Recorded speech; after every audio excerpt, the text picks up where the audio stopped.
आज अपन लेसन 18 व्यापारी बैंक जो नेशनलाइज बैंक हैं उनका अर्थ और कार्य पढ़ेंगे। इसका निबंधात्मक क्वेश्चन मोस्ट है, यानी बैंक के कार्य मोस्ट हैं, आपको याद करना पड़ेगा। मुद्रा की जैसे मैंने कार्य बताए थे 6 नंबर का, ऐसे ही व्यापारी बैंक की कार्य भी मोस्ट है, ठीक है ना। अभी मैं जो लिखा है वो पढ़ा रही हूँ।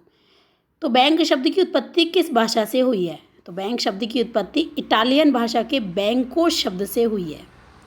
इटली में लोग बेंचों पर बैठकर कार्य करते थे ना, इसलिए जो भी काम करते थे, लेन देन करते थे, वो परिवर्तन जो भी मुद्रा का किया जाता था, आपस में लेन देन करना, वो सब इटली में किस पर करते थे? बेंच पर।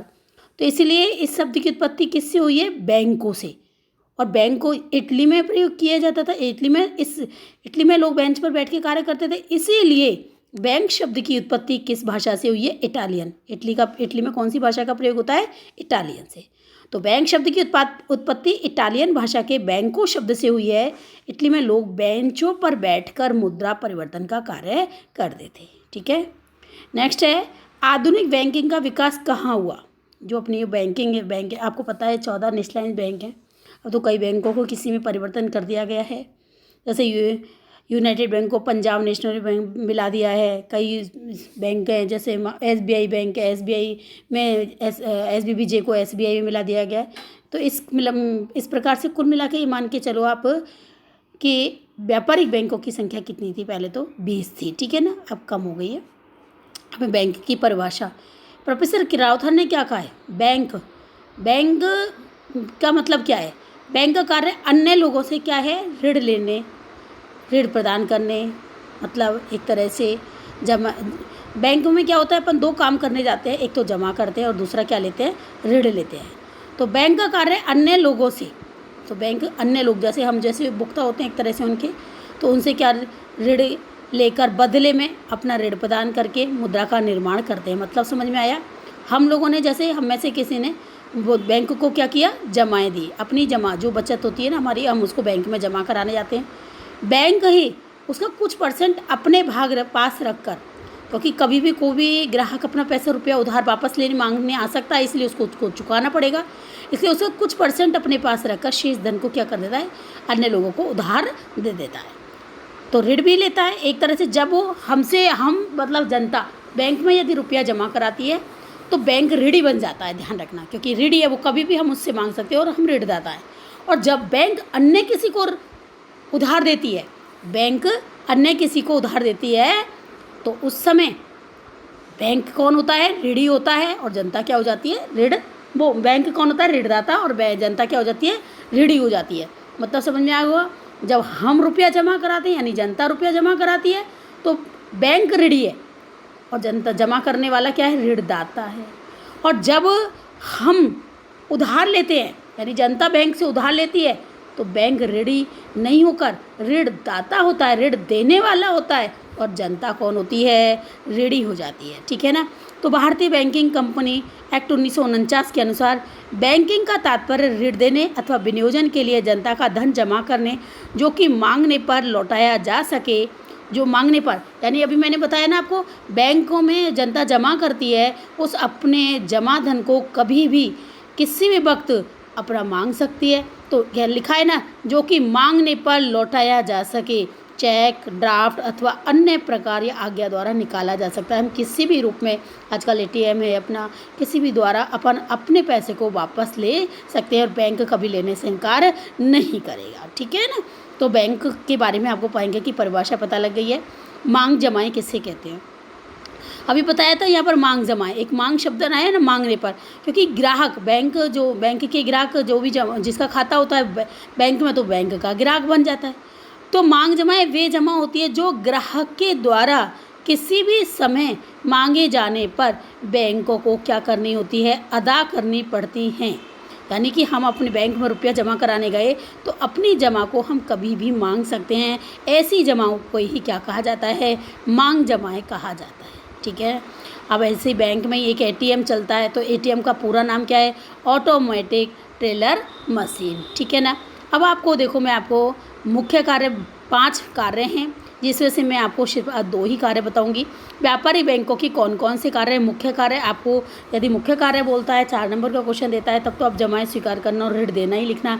और यदि उसने बोल दिया बैंकों के कार्य लिखो तो आपको पहला कार्य कौन सा है, जमाएं स्वीकार करना, ऋण देना, साख संबंधी कार्य, एजेंसी संबंधी कार्य और अन्य सेवाएं। ठीक है ना। ये जो प्राथमिक कार्य है, प्राथमिक कार्य कौन कौन से है, जमाएं स्वीकार करना और ऋण देना। तो व्यावसायिक बैंकों के प्राथमिक एवं मुख्य कार्य निम्न प्रकार है। जमाएं स्वीकार करना, व्यापारिक बैंक का प्रमुख कार्य अपने ग्राहकों की जमाएं स्वीकार करना है, क्योंकि जनता अपनी बचतों को किस में जमा कराती है, बैंकों में। ग्राहक अपने चालू अथवा बचत खातों में अपनी छोटी छोटी बचत जमा करते हैं, यानी जनता क्या करती है, जैसे जैसे बच जाता है हम उसको रुपया को बैंक में जमा कर देते हैं। बैंक इन बचतों पर क्या देती है, ब्याज देती है। अब बैंक में जो हम खाता खोलते हैं वो कितने प्रकार के खाता होते हैं, यानी कि 4 प्रकार के बचत खाता। बचत खाता कौन सा है, जैसे कि हम लोगों की है, जनता है, अपने ग्राहक यानी हमारी छोटी छोटी बचतें हो जाती है। कभी ज़्यादा पैसा बच जाता है, किसी महीने में नहीं बचता, या किसी महीने में थोड़ा सा ही बचता है, तो ऐसे अपन क्या करते हैं, थोड़ी थोड़ी छोटी छोटी बचतें हो जाती है तो हम बैंकों में रुपया जमा कराते हैं, जिस पर बैंक का 3.5% 3% ही ब्याज है इस वक्त। तो ब्याज इस पर कैसा होता है, कम होता है। आप इसमें सप्ताह में 2 बार रुपया जमा करा सकते हैं बचत खाते के अंतर्गत। और निकालने के लिए जब आपके पास पैसा होगा तो आप छोटी छोटी बचतें होती हैं तो अपन मतलब बचत तो महीने में 4 बार 5 बार होती है, तो होगी तो ही जमा कराओगे, यानी कि नहीं। लेकिन निकालने पर वो है कि आप 2 बार निकाल सकते हो सप्ताह में। अब चालू खाता किसे कहते हैं, चालू, करंट अकाउंट। और करंट अकाउंट क्या है, किसके द्वारा खोला जाता है, उद्योगपतियों के द्वारा खोला जाता है। ठीक है ना। अवधि खाता फिक्स डिपॉजिट अकाउंट कहते हैं, जिसको चालू खाता कौन है, जो उद्योगपतियों के द्वारा खोला जाता है, जिनमें दिन में कई बार रुपया अपन जमा करा सकते हैं, दिन में कई बार रुपया निकाल सकते हैं, इस पर कोई ब्याज नहीं होती है। आवधिक जमा खाता वे खाता होते हैं जो कि फिक्स डिपॉजिट, जैसे अपने 15 दिन से शुरू होते हैं, 10 वर्ष तक, 5 वर्ष तक के लिए आप आराम से इनको जमा करा सकते हैं। इसमें ब्याज दर भी कैसी होती है, बहुत अधिक होती है। तो लोग साल भर के लिए, 2 साल के लिए से इसमें जमा कराते तो ब्याज अधिक होती है। मांग जमाएँ जो है जितने कुछ समय के लिए जमा कराए तुरंत से उसको निकाल लेते हैं। तो बचत खाता पहला, यह खाता प्राय छोटे छोटे बचतकर्ता या नौकरी पेशा व्यक्तियों के द्वारा खोला जाता है। इस खाते पर ब्याज की दर कम होती है, ग्राहक अपनी इच्छा अनुसार इसमें बैंक में रुपया जमा करता है। ठीक है ना। अब है चालू खाता, यह खाता व्यापारी एवं उद्योगपतियों द्वारा खोला जाता है। इस खाते में दैनिक नगद लेन देन अधिक होते हैं। इस खाते पर ब्याज कैसा होता है, 0 होता है। ठीक है ना। अवधि जमाएं, यह खाता बैंकों द्वारा निश्चित अवधि के लिए, जैसे फिक्स डिपॉजिट होता है ना के लिए, इसको अंग्रेजी में अवधि जमा को फिक्स डिपॉजिट ही बोलते हैं, खोला जाता है। इस खाते से निश्चित अवधि के बाद ही रुपया निकाला जाता है। जैसे आपने 6 महीने के लिए जमा कराया या 1 वर्ष के लिए रुपया जमा कराया तो आपको 1 वर्ष के बाद ही इसमें से रुपया आप निकाल सकते हैं, इससे पहले नहीं निकाल सकते हैं। ठीक है ना, क्योंकि इस पर ब्याज अधिक होती है। यदि आपने बीच में ही निकालने की कोशिश करी तो आपको ब्याज दर बचत बैंक खाते वाली मिलेगी, फिक्स डिपॉजिट वाली नहीं मिलेगी। ठीक है ना। अब है आपका मांग जमाएँ वे जमाएँ होती हैं जो ग्राहक के द्वारा किसी भी समय मांगे जाने पर अदा करी जाती हैं। ठीक है। ये तो पहला मुख्य कार्य था। प्रमुख कार्य कौन सा था, जमाएँ स्वीकार करना। दूसरा जो बैंक का मुख्य कार्य, प्राथमिक कार्य जो दूसरा है वो है ऋण देना। व्यापारिक बैंकों का दूसरा महत्वपूर्ण कार्य ऋण प्रदान करना है, क्योंकि बैंक अपने ग्राहकों को ऋण की सुविधा प्रदान करती है। क्योंकि यदि आप ऋण नहीं लोगे तो बैंकों को ब्याज ही नहीं मिलेगी, बैंकों की आय नहीं होगी, तो इसलिए वो उसी में से उसका कुछ % भाग अपने पास रखकर शेष राशि को वो उधार दे देता है। बैंक अपने ग्राहकों को घर बनाने के लिए, घर खरीदने के लिए और शिक्षा, विवाह, वाहन क्रय करने के लिए, इन सब कार्य करने के लिए क्या प्रदान करता है, ऋण प्रदान करता है। बैंक जमा पर तो कम ब्याज, जैसे कि 3% 4% किस पर है, जमा पर है, तो 7% किस पर लेगा, ऋण पर लेगा। तो बैंक को क्या मिल गई, ज़्यादा आय हो जाती है। तो ब्याज वसूल करके साख का वो क्या करती है, सृजन करती है। बैंक यानी कि 1 वर्ष के लिए, 5 वर्ष के लिए, 2 वर्ष के लिए, 10 वर्ष के लिए, लंबी अवधि के लिए, 10 से अधिक वर्ष के लिए। तो यानी कि 1 वर्ष के लिए जो ऋण लिए जाते हैं वो अल्पकालीन, 5 वर्ष के लिए लिए जाते हैं वो मध्यकालीन, और 5 वर्ष से अधिक अवधि के लिए जो ऋण लिए जाते हैं वो कौन सी काल होते हैं, दीर्घकालीन ऋण होते हैं। ये दीर्घकालीन ऋण प्रदान करती है। बैंक ऋण किस प्रकार से देती है, 3 प्रकार से देती है, ऋण तथा अग्रिम, नगद साख और अधिविकश। यानी ये दोनों जो जमाएं होती हैं वो ऋण तथा अग्रिम और नगद साख दोनों ऋणी देने की एक प्रक्रिया है, जिसमें कि प्रतिभूति की जमानत के आधार पर ऋण दिया जाता है। और इसमें ऋण तथा अग्रिम में ग्राहक को ऋण जो है जमा कर दिया जाता है, लेकिन जिस स्थिति से उसको निकालना है उसी तिथि से ब्याज लगना चालू हो जाता है। जिस स्थिति से मतलब जमा कराया बैंक में, बैंक ने जैसे ही खाते में जमा कर दिया तुरंत से उस पर क्या लगना चालू हो जाता है, ब्याज लगना चालू हो जाता है। लेकिन नगद साख के अंतर्गत क्या होता है कि वो उस तिथि से ब्याज लगता है, क्योंकि मैं दोबारा बताती हूँ, यह ऋण नगद ना दिया जाकर ग्राहक के खाते में जमा कराया जाता है। आजकल कैश में तो मिलता ही नहीं है, आपके खाते में मिलेगा और खाते से फिर आप अपने पास पैसा निकाल लोगे। अब जब जब ये निकाला जाता है, जितनी राशि इसमें से निकाली जाती है उस पर ही क्या लगता है, ब्याज लगता है।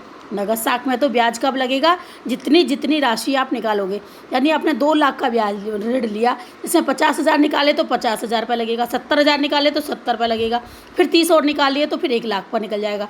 ऐसे 1 लाख पे फिर 70,000 रुपये, फिर 30,000 रुपये, तो टोटल निकल करके लग जाएगा।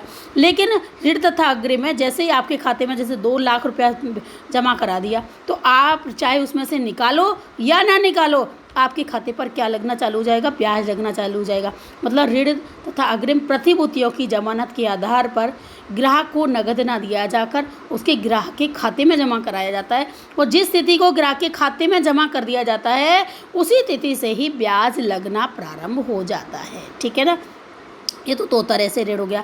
तीसरा है आपका अधिविकर्ष। अधिविकर्ष जो होता है ओडी जिसे बोलते हैं, नाम सुना होगा, चालू खाता रखने वाले व्यवसायियों को ही दिया जाता है, जिसमें जमा धन से अधिक धनराशि निकाली जा सकती है। मतलब आपके खाते में 2 लाख रुपया है और आपको किसी को 3 लाख का पेमेंट करना है और आपने ओडी ले रखी है, तो आप 3 लाख रुपए का भुगतान कर सकते हो, लेकिन उस पर ब्याज कैसी होगी, ज़्यादा होगी। ठीक है ना, तो जमा राशि से अधिक धनराशि निकालने को, जमा राशि कितनी थी, 2 लाख, निकाली कितनी, 3 लाख, तो जमा राशि से अधिक धनराशि निकालने को क्या कहते हैं, अधिविकर्ष कहते हैं।